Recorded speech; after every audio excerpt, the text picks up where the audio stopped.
Assalamualaikum warahmatullahi wabarakatuh.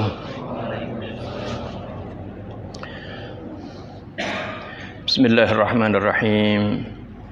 Alhamdulillahilladzi hadana lihadza wa ma kunna linahtadiya laula an hadanallah. Wassalatu wassalamu ala sayyidina Muhammad ibn Abdullah wa ala alihi wa sahbihi wa man jahada fi sabilihi wa wala. Amma ba'du. Yang saya hormati pengurus DKM Masjid Nurul Huda yang dimuliakan Allah Subhanahu wa taala, para hadirin dan hadirat jamaah Masjid Nurul Huda yang senantiasa tekun menjalankan perintah Allah, memakmurkan masjid ini, melaksanakan salat subuh berjamaah, dan setelah salat subuh masih tetap duduk berzikir, mengingat Allah Subhanahu wa taala, mendengarkan firman-firman Allah Subhanahu wa taala.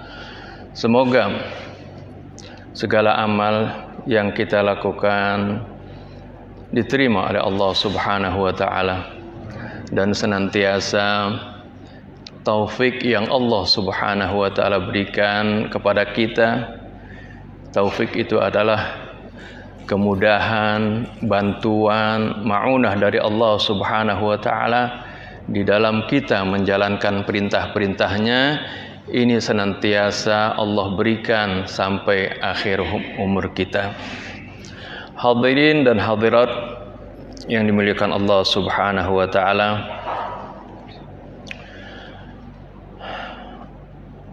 pada kesempatan kali ini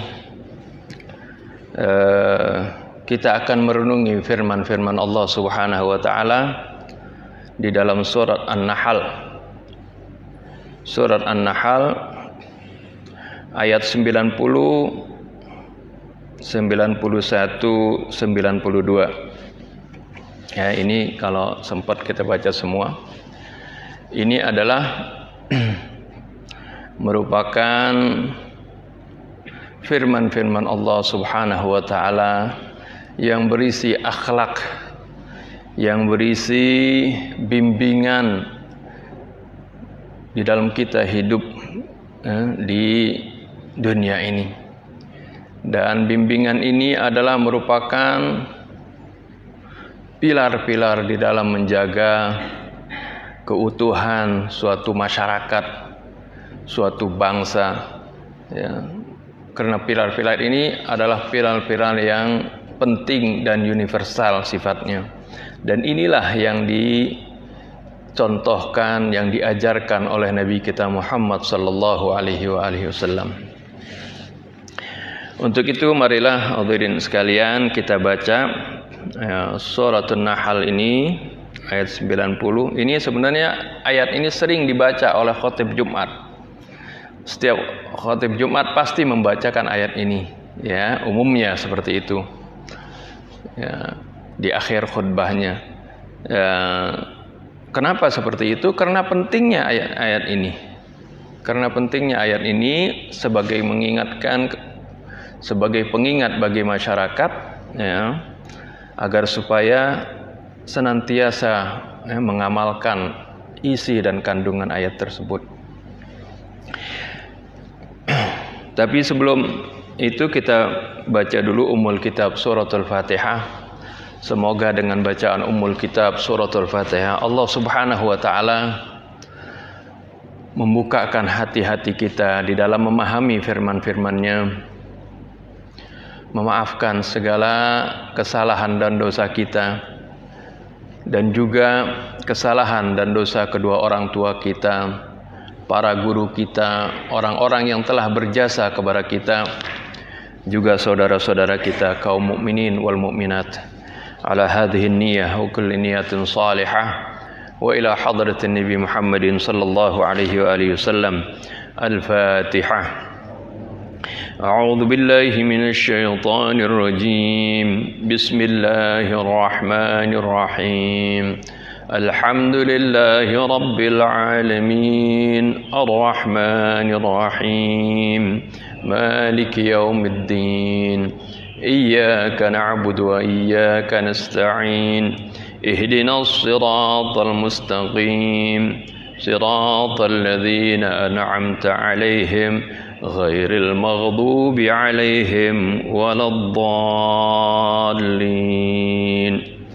آمين إن الله يأمر بالعدل والإحسان وإيتاء ذي القربى وينهى عن الفحشاء والمنكر والبغي يعظكم لعلكم تذكرون وأوفوا بعهد الله إذا عاهدتم ولا تنقضوا الأيمان بعد توكيدها وقد جعلتم الله عليكم كفيلا إن الله يعلم ما تفعلون ولا تكونوا كالتي نقضت غزلها من بعد قوة أنكاثا تتخذون أيمانكم دخلا بينكم أن تكون أمة هي أربى من أمة إنما يبلوكم الله به وليبينن لكم يوم القيامة ما كنتم فيه تختلفون صدق الله العظيم وصدق رسوله النبي الحبيب الكريم ونحن على ذلك من الشاهدين والشاكرين والحمد لله رب العالمين سبحانك لا علم لنا إلا ما علمتنا إنك أنت العليم الحكيم ربنا زدنا علما وألحقنا بالصالحين ربنا لا تزغ قلوبنا بعد إذ هديتنا وهب لنا من لدنك رحمة إنك أنت الوهاب رب اشرح لي صدري ويسر لي أمري واحلل عقدة من لساني يفقه قولي أما بعد. Surat An-Nahl ini adalah rangkaian dari surah-surah Makkiyah. Artinya surah yang turun di Mekah sebelum hijrahnya Nabi Muhammad sallallahu alaihi wasallam ke Madinah. Ya. Sedikit kita baca bagaimana kita ceritakan tentang awal turunnya ayat ini. Rasulullah sallallahu alaihi wasallam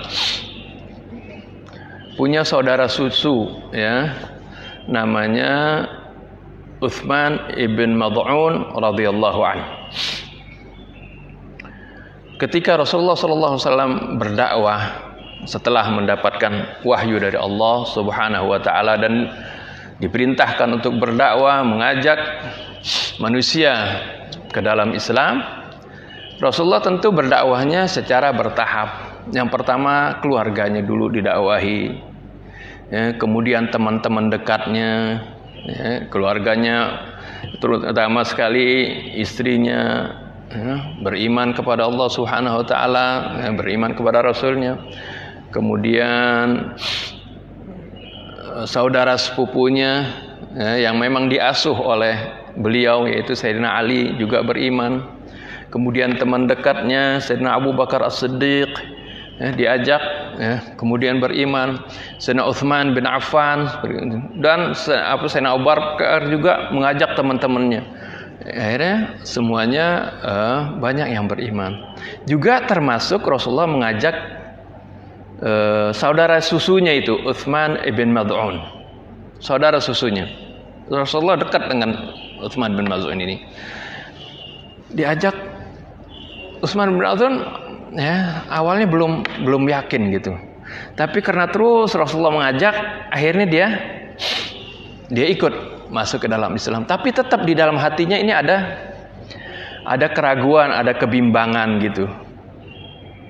Sampai pada suatu ketika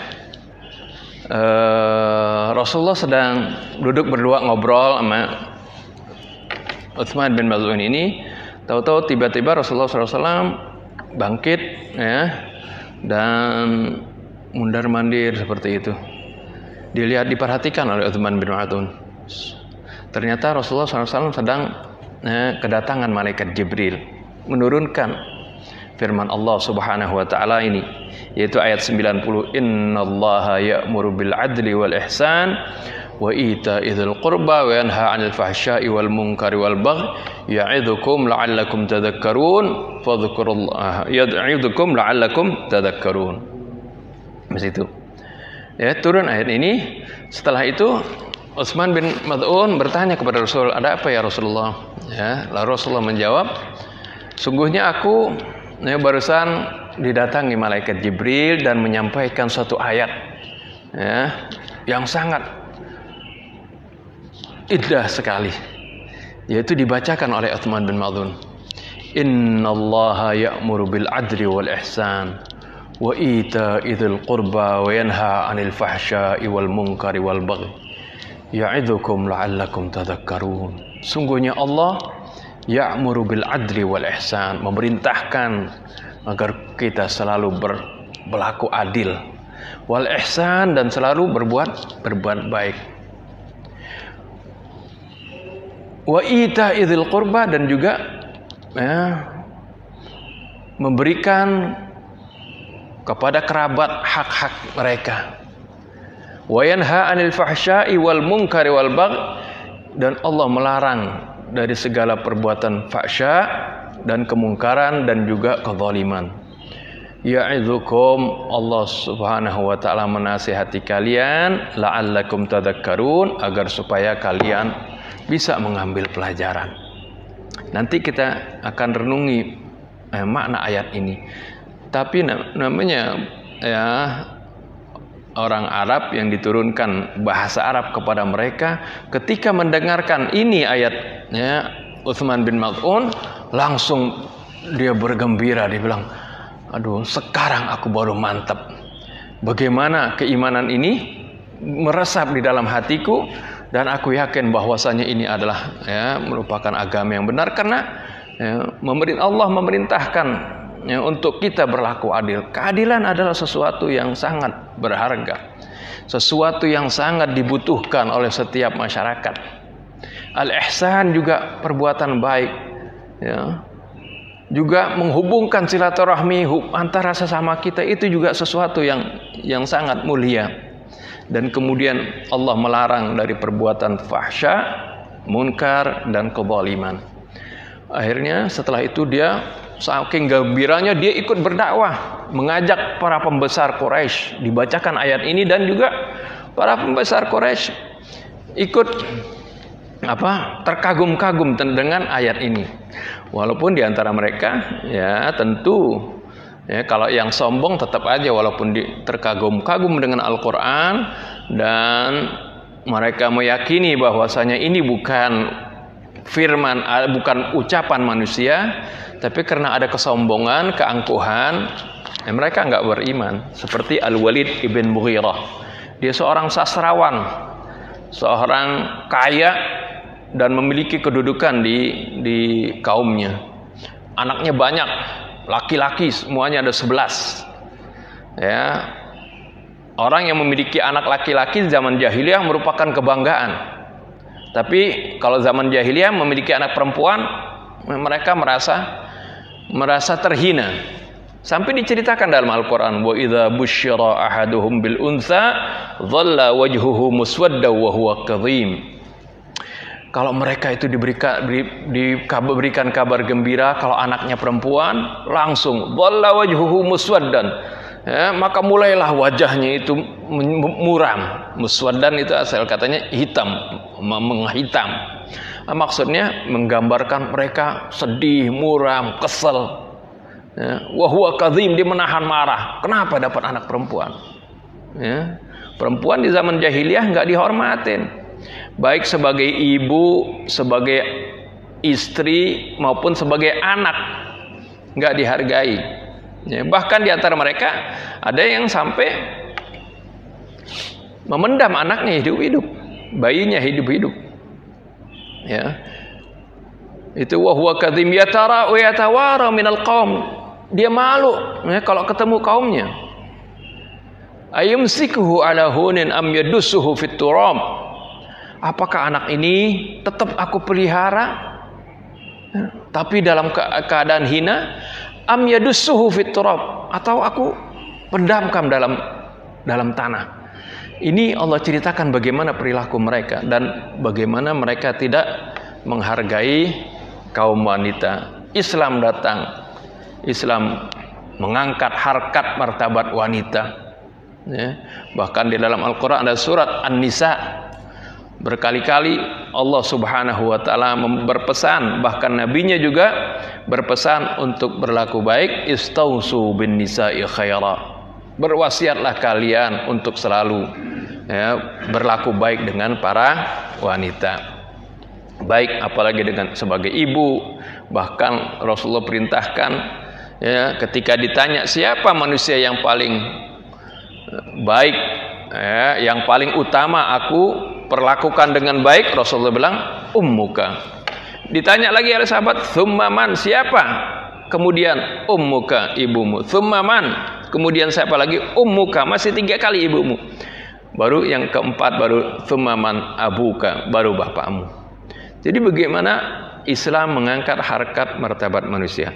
Nah ini Al-Walid ibn Mughirah ya, ketika disampaikan ayat Quran ini, dia seorang sastrawan, orang paling pintar dalam bahasa Arab ya, waktu itu.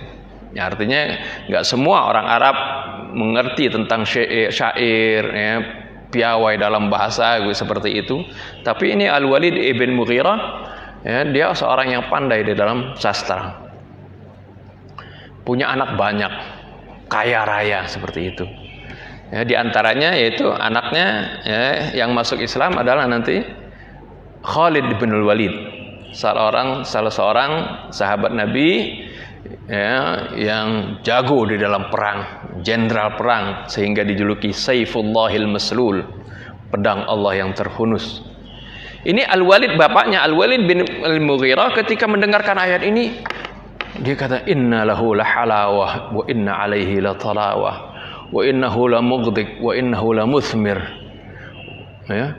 Ini dia puji-puji kalimat ini bukan ucapan manusia. Begitu indah kalimat-kalimat ini, begitu berisi maknanya. Tapi tetap dia nggak beriman, ya, karena ada keangkuhan. Masa sih aku harus beriman kepada ya, seorang yang Nabi Muhammad kan ya, orang yang nggak punya, ya, yatim Abi Thalib katanya. Seorang yatim yang diasuh oleh pamannya Abu Thalib, tapi dia tidak beriman. Nah ini Utsman bin Mad'un begitu mendengar ayat ini, dia bertambah yakin tentang bagaimana kebenaran risalah Nabi kita Muhammad sallallahu alaihi wasallam. Mari kita renungi firman-firman Allah Subhanahu wa taala ini di dalam surah An-Nahl ini. Ya. Allah Subhanahu wa taala berfirman, "Innallaha ya'muru bil adli wal ihsan." Sungguhnya Allah memerintahkan ya, bil adli ya, agar supaya kita berlaku adil. Ya, keadilan ini sangat penting. Ya. Keadilan ini menjaga keseimbangan di antara masyarakat. Bahkan keadilan itu ya, digambarkan bil adli taqumus samawati wal ard. Dengan keadilan langit dan bumi ini bisa serasi, bisa seimbang. Allah Subhanahu wa taala menciptakan alam semesta ini dengan penuh keseimbangan. Ya, dalam surat Ar-Rahman ya, wa wada'al mizan, Allah letakkan keseimbangan di alam raya ini. Bagaimana kalau tidak ada keseimbangan dalam peredaran benda-benda langit ini, akan terjadi tubrukan satu sama lain. Begitu juga di dalam masyarakat. Kalau tidak ada keseimbangan, kalau tidak ada keadilan, ya, kehidupan di masyarakat ya, akan rusak. Nah, keadilan yang Allah Subhanahu wa taala perintahkan ini diamalkan oleh Nabi kita Muhammad sallallahu alaihi wasallam. Ini adalah merupakan ya, akhlaknya Nabi kita Muhammad SAW yang harus kita contoh, yang harus menjadi teladan kepada kita. Kalau kita ya, sering mendengarkan, marilah kita ya, mencontoh Nabi kita Muhammad SAW, menjalankan sunnah-sunnahnya.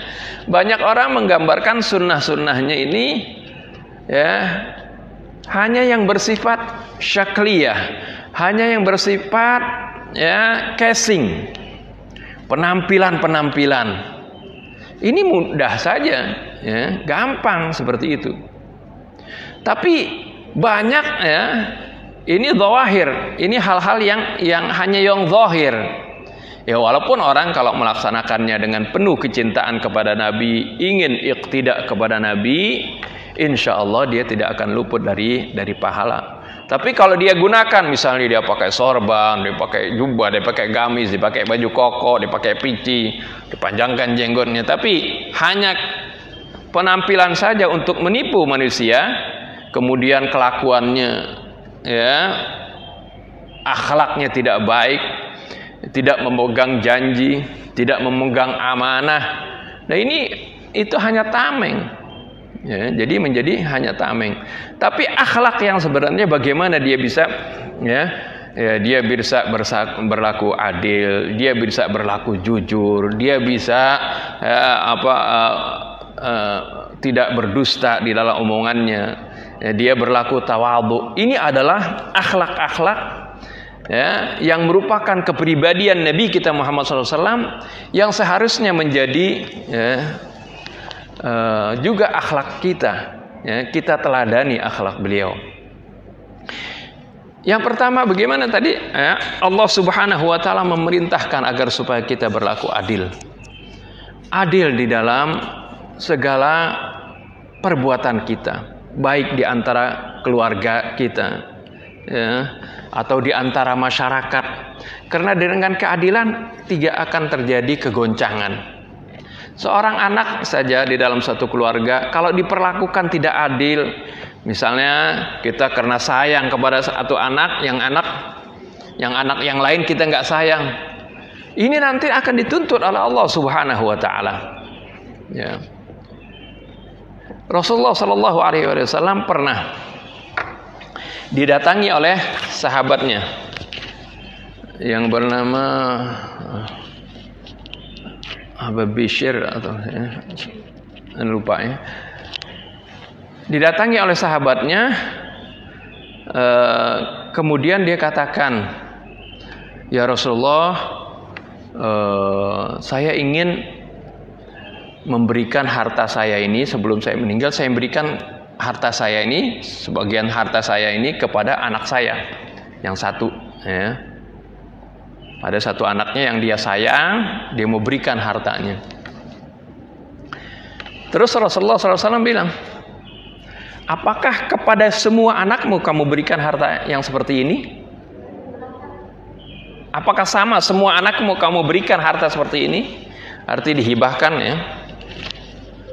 Tidak ya Rasulullah ya, hanya satu anak ini. Rasulullah bilang, saya tidak mau menjadi saksi atas kezaliman. Hendaklah kalian berlaku adil di antara anak-anak kalian, hatta fil qublah, sampai dalam mencium anak kalian itu pun harus berlaku adil. Jangan satu anak dielus-elus, dicium, yang anak yang lain tidak. Sampai dalam hal itu Rasulullah SAW perintahkan agar supaya kita berlaku adil. Karena ini nanti akan dituntut oleh Allah Subhanahu wa taala. Dan bukan itu saja, nanti juga artinya ini ibarat kita ya, menaruh bara di dalam sekam. Kalau kita tidak berlaku tidak adil kepada anak-anak kita, misalnya ada anak yang kita disayang kemudian diberikan harta ya, yang lain tidak, nanti ketika kita meninggal mereka akan ribut seperti itu. Ini karena keadilan ini penting untuk menjaga keseimbangan. Ini di tatanan keluarga saja Rasulullah begitu perhatikan seperti itu. Karena ini adalah perintah Allah Subhanahu wa taala. Apalagi di dalam masyarakat. Ya, bagaimana kalau di dalam suatu masyarakat, suatu pemerintahan terjadi tindak ketidakadilan, akan terjadi kegoncangan di sana. Ya, inilah oleh karena itu Allah perintahkan.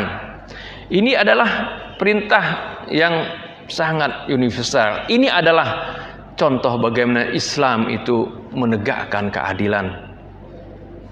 Bahkan Rasulullah SAW ya pernah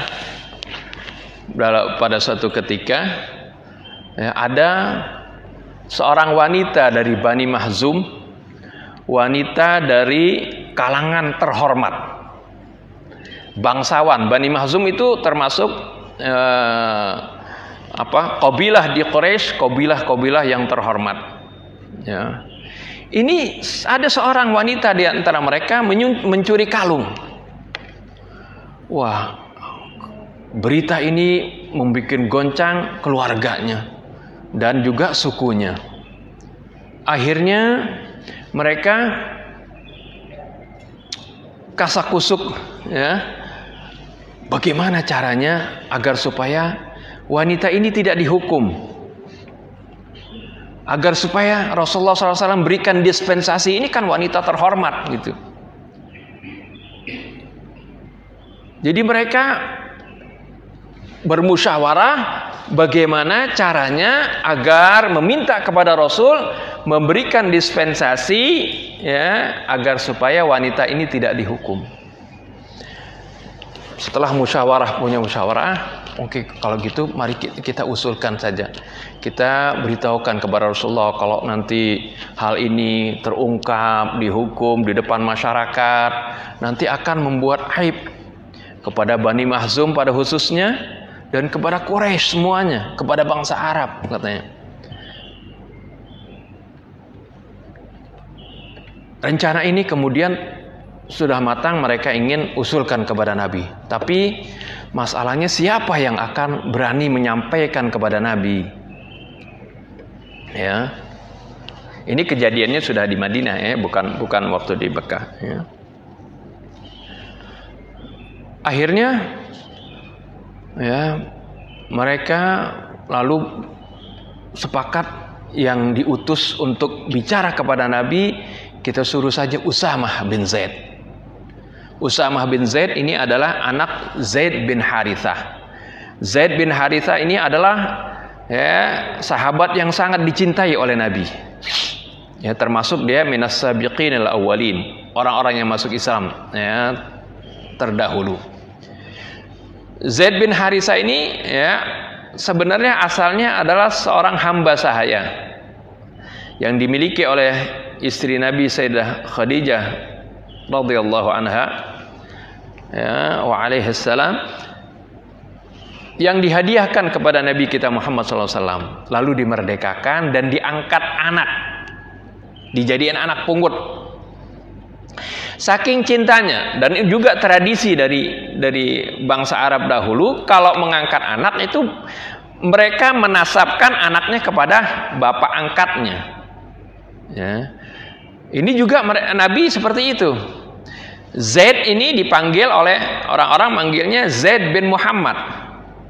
Ini sebelum turun ayat ayat yang mengharamkan seseorang itu menasabkan, bernasab kepada bukan bapaknya.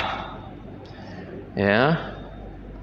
Ketika turun ayat larangan menasabkan anak kepada bukan bapaknya, akhirnya Rasulullah ganti dia, ya, menjadi Zaid, kepada bapaknya yang sebenarnya itu Zaid bin Harithah. Asalnya dipanggil Zaid bin Muhammad, seperti itu. Nah ini bukan berarti kita mengangkat anak nggak boleh, ya, tapi jangan menasabkan kepada kita gitu. Mengangkat anak dari kecil, dari bayi kita urus, kita didik, kita sekolahkan, ya, itu pahalanya besar, ya. Bahkan ini sebagai apa nih?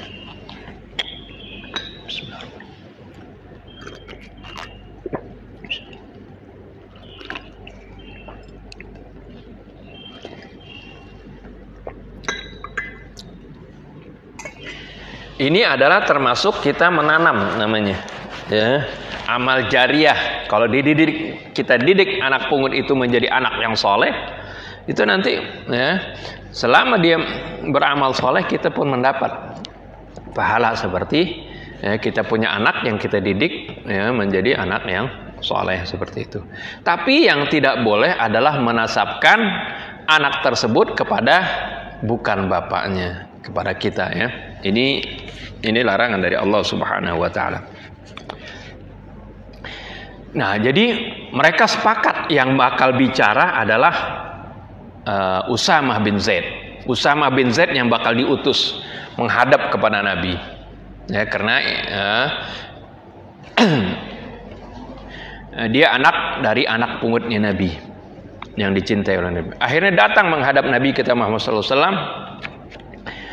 Lalu berbicara, mengungkapkan tentang tadi berita, ya, tentang tentang seorang wanita yang mencuri dari Bani Mahzum, meminta dispensasi agar supaya dia dimaafkan, dibebaskan dari hukuman.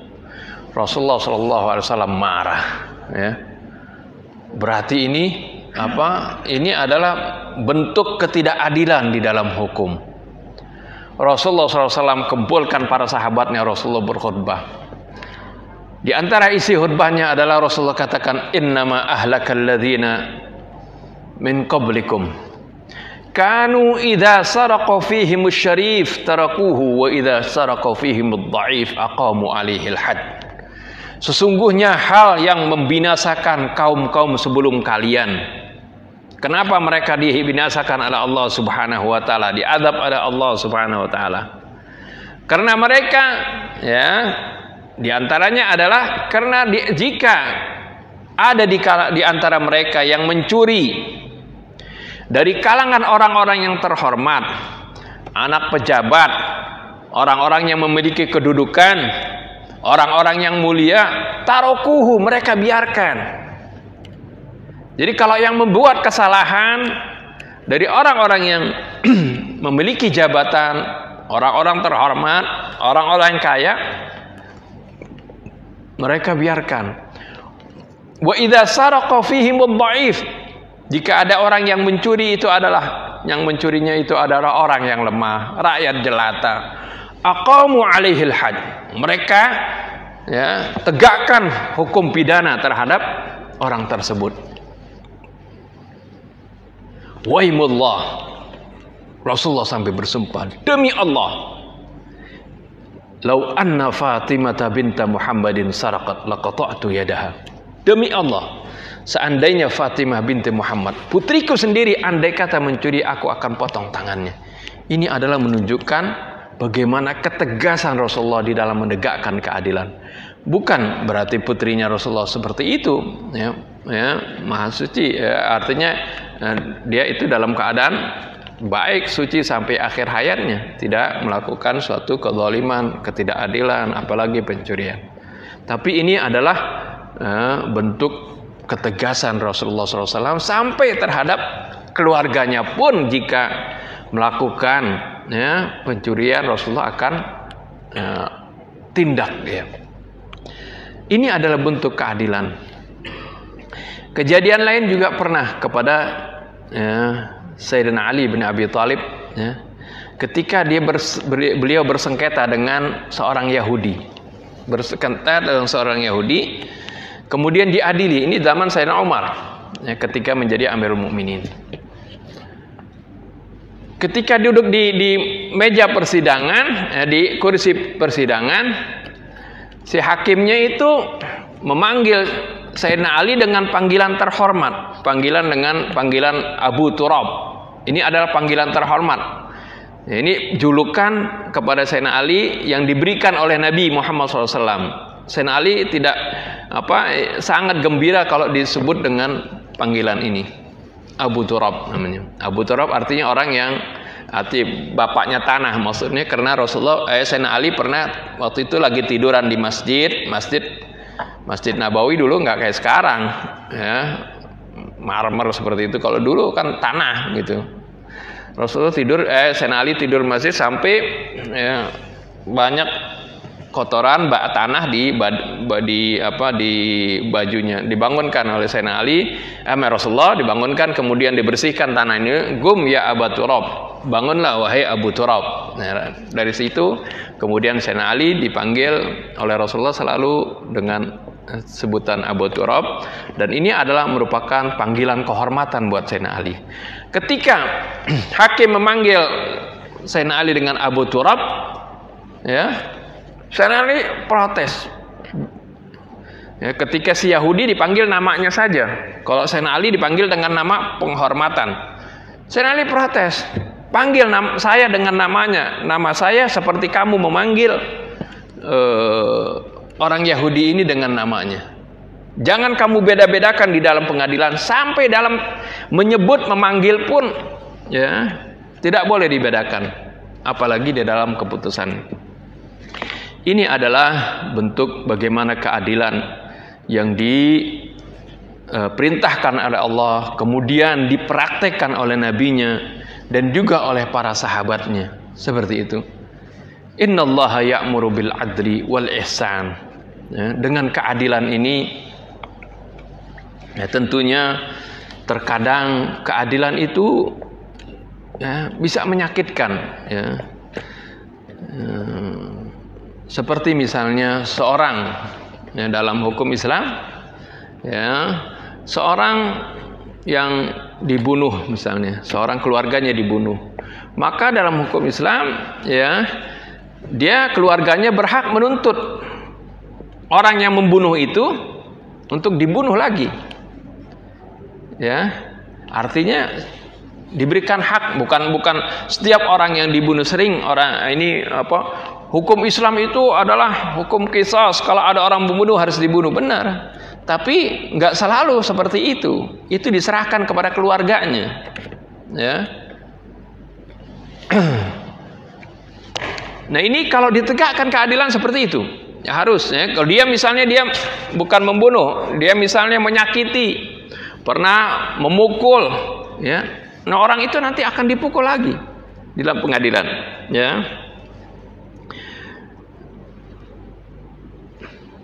Akan tetapi, ya, itu semuanya diserahkan kepada si keluarga korban atau si korban tersebut. Kalau dia memaafkan, itu lebih baik, itu yang terbaik, ya. Inilah yang disebut ihsan, ya.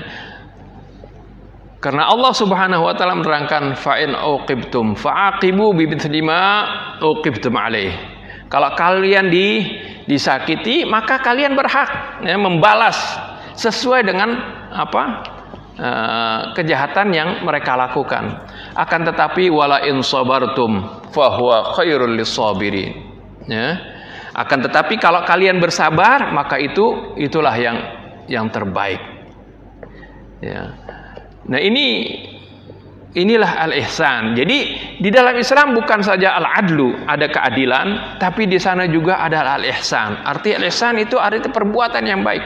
Ini di atas keadilan, ya. Keadilan itu, ya, semuanya dilakukan sama seperti itu. Tapi apabila ada orang yang mau berbuat baik, dia memaafkan keluarga korban, kalau dihukum juga saya, ya, nanti anak saya yang terbunuh misalnya itu nggak bakal hidup lagi, seperti itu. Ini bukan terhadap mereka orang yang sadis, yang membunuh tanpa sebab. Misalnya ada orang, ya, dia membunuh karena dia khilaf atau apa seperti itu, dia minta maaf dan sebagainya, dia bertobat. Nah, kalau si keluarga korban mau memaafkan, itu sangat baik, ya, sangat baik. Ini pernah kejadian kepada Rasulullah SAW. Ada seorang sahabat yang keluarganya dibunuh. Langsung dia menuntut kepada Nabi, ya Rasulullah, saya nuntut agar supaya orang itu dikisos, dihukum kisos. Ya, Rasulullah bilang, iya baik, apa benar kamu nuntut agar supaya dia juga dibunuh seperti itu? Iya. Rasulullah ulangi lagi, maksudnya apa nggak ada itu pintu maaf buat orang itu seperti itu? Enggak, Rasulullah kemudian murang, ya. Akhirnya orang itu, iya baik, akan dilaksanakan gitu. Orang itu datang bersama temannya. Temannya perhatikan ya, sikap Rasulullah SAW. Ternyata ketika udah pulang ditegur teman ini. Kamu kok begitu nuntutnya begitu? Apakah kamu tidak lihat wajah Rasulullah muram ketika kamu kekeh ingin apa? Ingin menuntut balas terhadap orang itu. Ya. Apakah benar seperti itu? Rasulullah jadi berubah. Bukankah ini aku menuntut hakku? Iya, memang kata. Itu diberikan kamu hak untuk menuntut hal tersebut, boleh. Tapi jika kamu bersabar, karena ada firman Allah, kalau kamu berbuat baik maka itu adalah yang terbaik buat kamu. Contoh lain bagaimana Sayyidina Abu Bakar As-Siddiq radhiyallahu anhu. Ketika putrinya dituduh berbuat tidak senonoh oleh yang pertama yang mencetuskan adalah sebenarnya Abdullah bin Ubay bin Salul. Itu seorang munafik ya. Tapi karena dia yang pertama melontarkan isunya, rupanya isunya berkembang. Ya, Abdul bin Ubay bin Salul kan punya pengikut biasa ya. Ya, dilontarkan isu kemudian ya pengikut-pengikutnya itu ngipasin.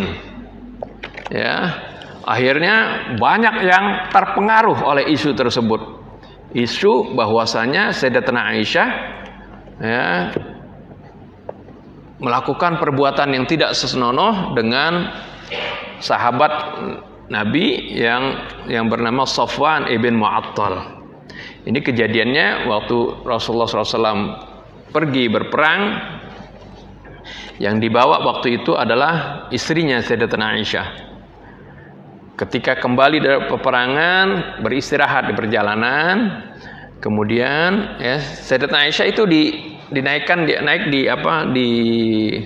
ini peperangan ini terjadi setelah turunnya ayat hijab ya. Jadi ditandu dan pakai itu ya. Tandunya pakai tirai begitu. Nah, ketika istirahat di perjalanan, Sayyidatina Aisyah ingin buang air. Buang hajat, pergi ya, meninggalkan tandunya. Rupanya setelah selesai, yang lain juga lagi pada istirahat. Saya balik lagi, ternyata kok kalungnya hilang. Balik lagi, ya. Jadi belum sampai balik ke ontanya, dia balik lagi cari-cari kalungnya. Lama rupanya mencari, nggak ketemu-temu. Sampai itu yang tadi para sahabat dan Nabi Muhammad SAW selesai istirahat, berangkat, rombongan itu berangkat pergi. Berangkat. Nah, untanya Sayyidatina Aisyah yang di sana di atasnya ada tandu juga ikut berangkat. Dikira Sayyidatina Aisyah sudah masuk di dalam tandu tersebut. Berangkat ke Madinah, balik ke Madinah. Pas Sayyidatina Aisyah balik lagi ke tempat para sahabat kumpul, udah nggak ada orang. Termasuk ontanya nggak ada. Akhirnya dia istirahat aja di tempat situ. Mungkin nanti ya kalau mereka sadar saya nggak kebawa, paling balik lagi gitu. Tapi ternyata nggak, ya mereka nggak tahu. Dan Rasulullah memang selalu ya di dalam suatu perang rombongan itu selalu biasanya memerintahkan salah seorang sahabatnya untuk jaga jalan belakangan begitu. Sebagai menyapu dan juga sebagai pembawa berita kalau misalnya musuh balik lagi menyerang seperti itu.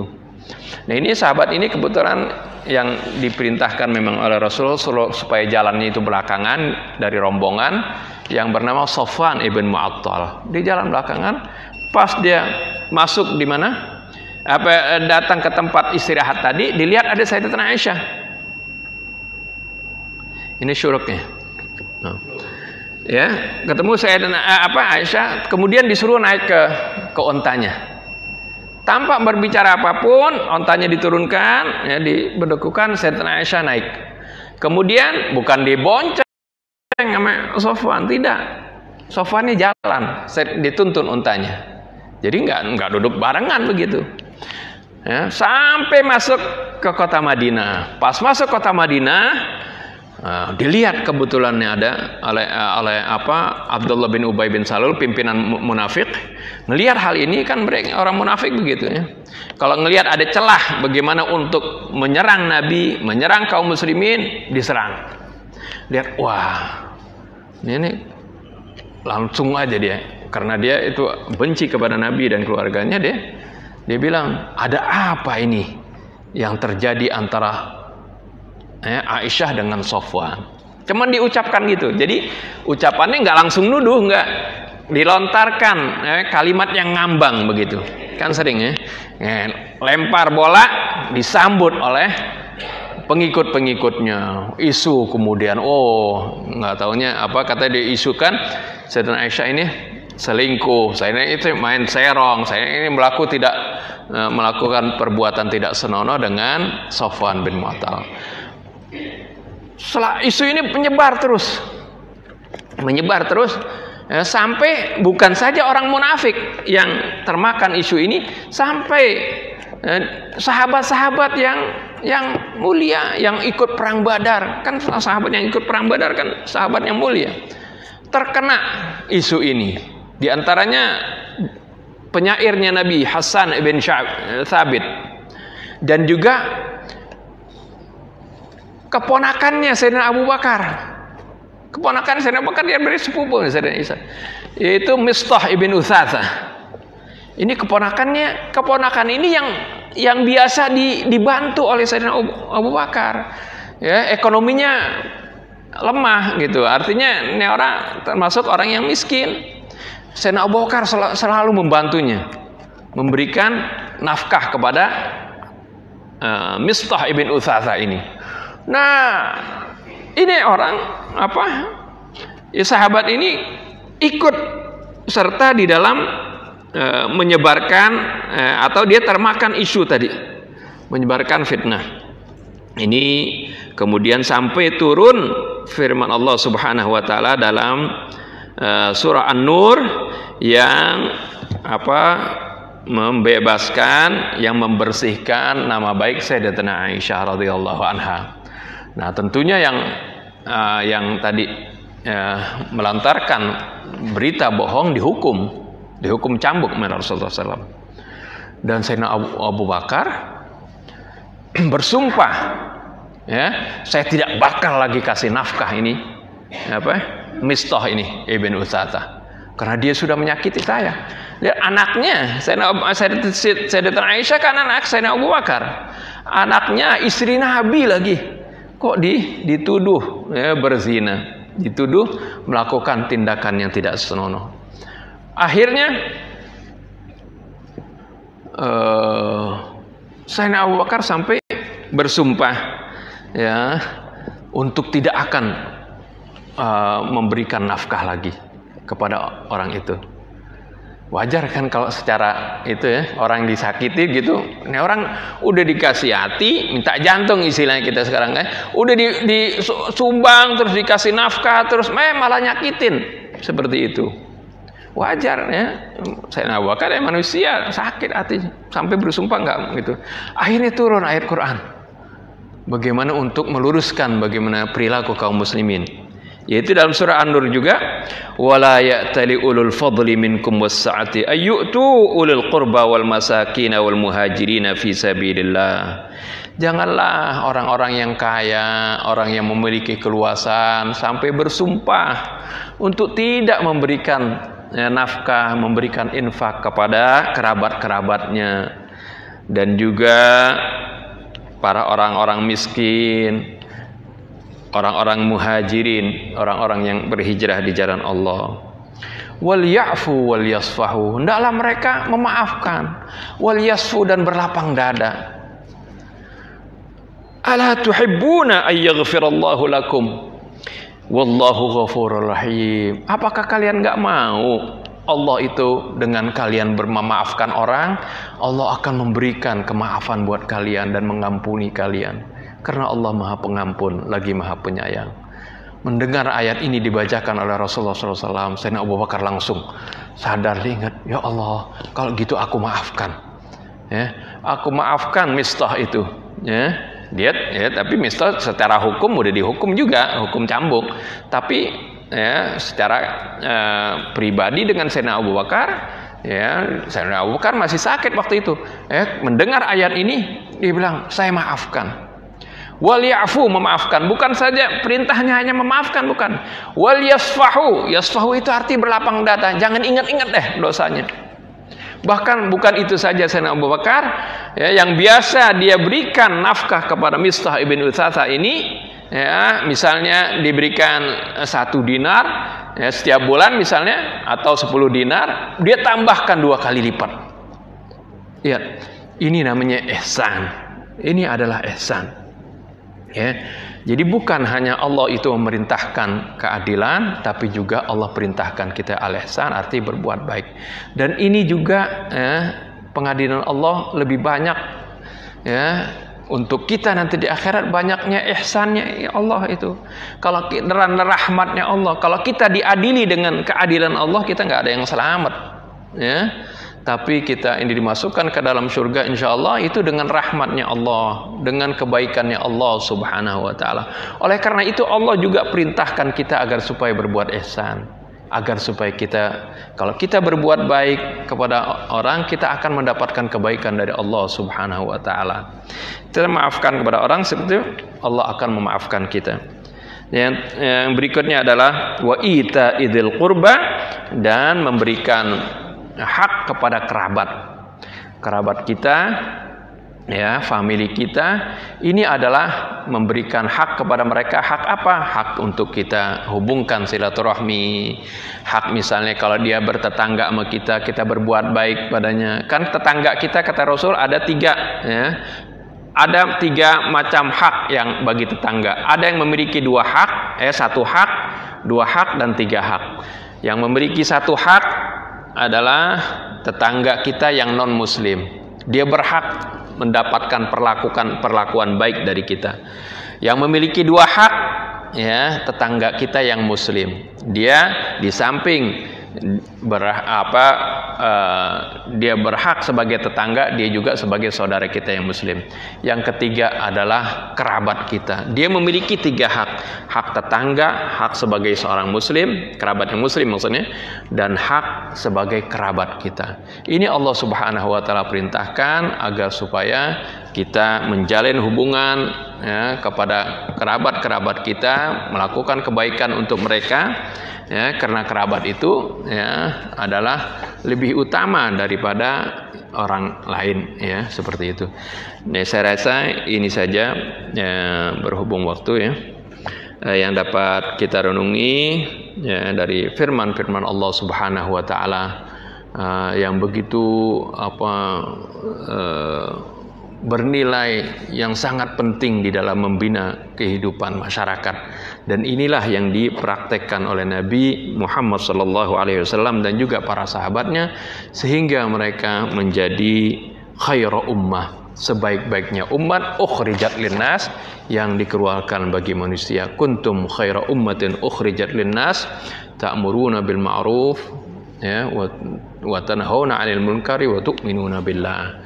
Ini saja yang dapat saya sampaikan. Lebih kurang saya mohon maaf. Billahi taufiq wal hidayah. Assalamualaikum warahmatullahi wabarakatuh. Ya, kita tutup doa, ya, atas pengajian kita ini. Bismillahirrahmanirrahim. Alhamdulillahirabbil alamin. Allahumma shalli wa sallim ala sayyidina Muhammadin wa ala ali sayyidina Muhammad.